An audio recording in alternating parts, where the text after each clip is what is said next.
NFC के फिर से कन्वीन करते हैं हम उनको। देखें पिछली जो एनएफसी, क्या फेडरल का शेयर बढ़ाना चाहेंगे? नहीं, देखें इसको या डिफेंसिव को बोझ शिफ्ट करना चाहेंगे? देखें मैं आपको बताऊं, पिछला भी हमने जो एनएफसी किया था आप ही का किया हुआ चल रहा है। रैशनलाइज कैसे करेंगे? पहले तो हमने एक चीज जो है जो उस वक्त भी सच थी और आज भी सच है, और वो हमने कहा था केक छोटा है, केक का साइज ही छोटा है।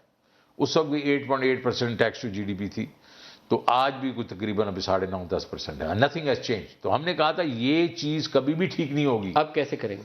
अब तो हम मतलब फेडरेशन को करना है ना। आप चाहेंगे कि फेडरेशन का हिस्सा बढ़ाया जाए या डिफेंस का बोझ उठाया जाए? नहीं, मैं पहली तो बात वो तो मैं फिर उस पर तो बाद में आता हूँ ना। पहली बात तो वो केक हमने बड़ा करना है।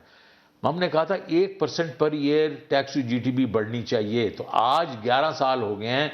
उस वक्त 9% था, आज 20% होनी चाहिए थी टैक्स। लास्ट 30 सेकंड्स हैं। आप चाहेंगे कि फेडरल का शेयर बढ़े या सूबे दफा का बोझ उठाए? क्या नहीं, मैं चाहूंगा रैशनलाइजेशन होनी चाहिए।